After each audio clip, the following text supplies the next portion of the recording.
জুলাই গণঅভ্যুত্থানের 1 বছরের দ্বার প্রান্তে এসে আমরা এসেছি যশোরে। আমরা শুনতে পাচ্ছি আপনাদের কাছ থেকে সেই বিপ্লবী স্লোগান, আমরা দেখতে পাচ্ছি আপনাদের প্লাকার্ডে ফেস্টুনে সেই সংস্কারের আহ্বান। প্রিয় যশোরবাসী, জাতীয় নাগরিক পার্টি দেশ গড়তে জুলাই পদযাত্রা শুরু করেছে। যেই জুলাই পদযাত্রায় যশোরের সাধারণ মানুষ, যশোরের জাতীয় নাগরিক পার্টির নেতৃবৃন্দ, জাতীয় যুব শক্তি, শ্রমিক এবং ছাত্রবৃন্দ, আপনাদেরকে জানাই অন্তিম শুভেচ্ছা। আজকে আমরা এখানে এসেছি নতুন দেশ গড়ার আহ্বান জানাচ্ছি। এই গণঅভ্যুত্থানে আপনাদের যশোরের সন্তানেরা শহীদ হয়েছেন। আমরা স্মরণ করছি সেই সকল শহীদদের, আমরা স্মরণ করছি শহীদ রাব্বিকে, শহীদ ইমতিয়াজকে, শহীদ তৌহিদকে, সেই সকল শহীদ পরিবারদেরকে শ্রদ্ধা জানাচ্ছি। যারা আহত হয়েছিলেন, যারা এখন আহত অবস্থায় আছেন, তাদেরকে সম্মান জানাচ্ছি। প্রিয় যশোরবাসী, আমরা জানি এই যশোর মাইকেল মধুসূদনের যশোর। এই যশোর শিল্প, সংস্কৃতি এবং ঐতিহ্যের নগরী। এই যশোর 1971 সালে প্রথম শত্রুমুক্ত এলাকা হয়েছিল। আমরা যশোরের সেই প্রতিরোধ, যশোরের সেই গ্রহের ইতিহাস জানি। আজকে যশোরে আমরা এসেছি আপনাদের সমস্যা, যশোরের যে সন্ত্রাস, চাঁদাবাজ, দখলদারের বিরুদ্ধে কথা বলতে। আমরা আপনাদেরকে জানাতে এসেছি আগামীতে সামনে একটি বড় আন্দোলন তৈরি হচ্ছে। সেই আন্দোলন হচ্ছে দুর্নীতিবাজ এবং চাঁদাবাজদের বিরুদ্ধে। গণঅভ্যুত্থানের মাধ্যমে আমরা সংস্কার এনেছি, কিন্তু এই সংস্কার প্রক্রিয়া পদের মধ্যে বাধাগ্রস্ত হচ্ছে দুর্নীতিবাজ, দখলদার এবং চাঁদাবাজদের কারণে। এবার আমাদের মাঠে নামতে হবে দুর্নীতিবাজ এবং চাঁদাবাজদের বিরুদ্ধে। আজকে লিখে রাখেন, বাংলাদেশের সামনে একটি বড় আন্দোলন তৈরি হতে যাচ্ছে দুর্নীতির বিরুদ্ধে এবং চাঁদাবাজের বিরুদ্ধে। দুর্নীতি যারাই করবে, যদি এনসিপি লোকেরা করে, তার বিরুদ্ধে সাধারণ মানুষজন রাস্তায় নামবে। যারা দুর্নীতিবাজ, নানান দলের বিরুদ্ধে ভিতরে অনুপ্রবেশ করেছেন, তারা এখনই সাবধান হয়ে যান, হুঁশিয়ার হয়ে যান। প্রিয় যশোরবাসী, আমরা জানি যশোরের স্বাস্থ্য অব্যবস্থার পর মানুষ এখানে স্বাস্থ্য সুবিধা পায় না। এখানে একটি করোনারি কেয়ার ইউনিটের কথা আমরা শুনেছি, যেটি অনেক বড় হাসপাতাল হওয়ার কথা থাকলেও সেটি এখনো সম্পূর্ণভাবে চালু করা সম্ভব হয়নি। সেখানে আইসিইউ চালু করা সম্ভব হয়নি। মানুষকে এখনো খুলনায় যেতে হয়, আরো দূর দূরান্তে যেতে হয়। আমরা চাই যশোরের মানুষ যশোরেই সেবা পাবে।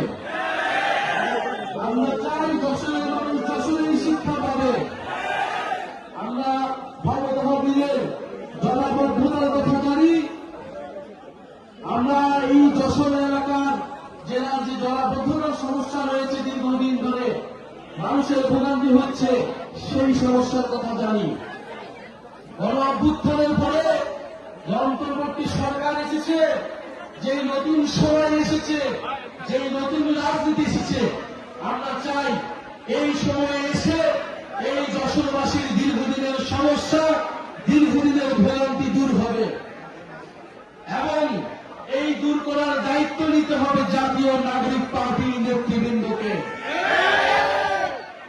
আমরা বেনাপোলের দুর্নীতির কথা জানি, মাদক পাচারের কথা জানি, সীমান্ত দিয়ে। এই সকল সমস্যার বিরুদ্ধে গণঅভ্যুত্থানের ছাত্র, তরুণ নাগরিকদেরকে দাঁড়াতে হবে। যেভাবে গণঅভ্যুত্থানে আপনারা দেশের স্বাধীনতা, সার্বভৌমতার পক্ষে দাঁড়িয়েছিলেন, ঠিক একইভাবে আমাদেরকে আবারও যশোর সহ পুরা বাংলাদেশের সাধারণ মানুষের সমস্যার কথা বলতে হবে। ভয় পাবেন না কোনো দুর্নীতিবাজকে, ভয় পাবেন না কোনো দখলদারকে। একটি রাজনৈতিক দল তাদের লক্ষ লক্ষ কোটি কোটি মানুষের কথা আমাদের বলে, এই কোটি কোটি মানুষের দল নাকি তাদের? এই কোটি কোটি মানুষ, লক্ষ লক্ষ মানুষ আমাদেরকে দেখায় না। আমরা ফাঁসিবাদে আমরা দেখেছি কার কত মানুষ ছিল এবং সেই মানুষেরা কত কত আন্দোলন গড়ে তুলেছিল। ঢাকা বিশ্ববিদ্যালয়ে আমরা 10 জন মানুষ নিয়েও দাঁড়িয়েছিলাম। বিশ্ববিদ্যালয়গুলোতে এই গণঅভ্যুত্থানে আপনারা মনে করে 10 জন, 20 জন, 100 জন মানুষ নিয়ে আন্দোলন শুরু করা হয়েছিল। লক্ষ লক্ষ হাজারে হাজারে মানুষ, আমাদের বাকির মতো মানুষ এসে আমাদের সাথে রাজপথে দাঁড়িয়েছিল। মানুষের হিসাব আমাদেরকে দেখেন না। যদি নৈতিকতার সাথে থাকেন, যদি ইনসাফের সাথে থাকেন, একজন মানুষ 1 লক্ষ মানুষের থেকে শক্তিশালী হয়ে যায়। ইনশাআল্লাহ আমরা সেই একজন মানুষ হতে চাই যারা ইনসাফের পক্ষে দাঁড়াবে, যারা ন্যায়ের পক্ষে দাঁড়াবে, যারা দুর্নীতির বিরুদ্ধে দাঁড়াবে। প্রিয় যশোরবাসী, আমরা দুর্নীতির বিরুদ্ধে, বৈষম্যের বিরুদ্ধে একটি ইনসাফ ভিত্তিক রাজনীতি গড়ে তুলতে চাই। আমরা দায়ক দলের একটি রাষ্ট্রনীতি গড়ে তুলতে চাই, যেখানে সমাজের সকল ধরনের মানুষ, নারী পুরুষ, ধর্ম বর্ণ নির্বিশেষে সকলের অধিকার, সকলের হক নিশ্চিত করা সম্ভব হবে। প্রিয় যশোরবাসী, আপনাদের নেতা হাসনাত আব্দুল্লাহ বলেছেন নির্বাচনকে পিছিয়ে নেওয়ার চক্রান্ত করা হচ্ছে। আমরা বলেছি বিচার সংস্কার এবং নির্বাচন আমরা চাই। বিচার সংস্কার ছাড়া নির্বাচন বাংলার জনগণ মেনে নেবে না। যারা বিচার সংস্কার ছাড়া নির্বাচনের পরিকল্পনা করে তারাই নির্বাচনকে পিছিয়ে দেওয়ার ষড়যন্ত্র নিচ্ছে। ফলে নির্বাচন ভোটাধিকারের পক্ষে সত্যিকার অর্থে লড়াই করে যাচ্ছে গণঅভ্যুত্থানের নেতৃত্ব, জাতীয় নাগরিক পার্টির নেতৃত্ব। আমরা স্বাধীনতা এনেছি, আমরা সংস্কার আনব, আমরা আমাদের সার্বভৌমত্ব রক্ষা করব। প্রিয় যশোরবাসী, গণঅভ্যুত্থানের পরে আমরা বলেছি বাংলাদেশের প্রতিষ্ঠানগুলোকে দাঁড়া করাতে হবে। গত 54 বছর ধরে বাংলাদেশের প্রতিষ্ঠানগুলোকে দাঁড় হইতে দেওয়া হয় নাই। বাংলাদেশের যে রাষ্ট্রীয় প্রতিষ্ঠান, সাংবিধানিক প্রতিষ্ঠান, জনগণের প্রতিষ্ঠান, তাদের সবসময় দলীয়করণ করা হয়েছে। যেই দল ক্ষমতায় এসেছে সেই দলই দলীয়করণ করেছে। খালি হাসিনার ভাগ্য ভালো, তারা 16 বছর ধরে থেকে সম্পূর্ণভাবে দলীয়করণ করতে পেরেছে, অন্যরা সেটা করতে ব্যর্থ হয়েছে। আমরা বলি যে এবার আমরা আমাদের এই প্রতিষ্ঠানগুলোকে দলীয়করণ করতে দেব না। আমরা চাই পুলিশ নিরপেক্ষভাবে জনগণের পক্ষে কাজ করবে। পুলিশ কোন দলের অনুসারী হবে না, সরকার দলের অনুসারীও হবে না। আমরা চাই আমলাতন্ত্র প্রশাসন কোন দলের অনুসারী হবে না। পুলিশ প্রশাসনের প্রশাসন কোন রাজনৈতিক দলের নেতা, সরকারি দলের নেতার উপর নির্ভর করবে না। তাদের মেধা যোগ্যতা অনুযায়ী তাদের প্রশাসন নির্ভর করবে। আমরা চাই বাংলাদেশের সেনাবাহিনী বাংলাদেশের সার্বভৌমত্বের পক্ষে কথা বলবে, বাংলাদেশের প্রতিরক্ষা ব্যবস্থাকে শক্তিশালী করবে, বাংলাদেশে গণপ্রতিরক্ষা তৈরি করবে। আমরা চাই না এই সেনাবাহিনী অফিসার, তারা ডিজিটাল অফিসার, তারা গুমের সাথে জড়িত হবে, সেনাবাহিনীর মতো প্রতিষ্ঠানকে কলঙ্ককরণ করবে। আমরা এই কলঙ্ক দূর করতে চাই। আমরা বন্ধুগণ, নির্বাচন কমিশন গত 16 বছর সবচেয়ে বেশি দলীয়করণ করা হয়েছে, সবচেয়ে বেশি ভেঙে পড়া প্রতিষ্ঠান হচ্ছে এই নির্বাচন কমিশন।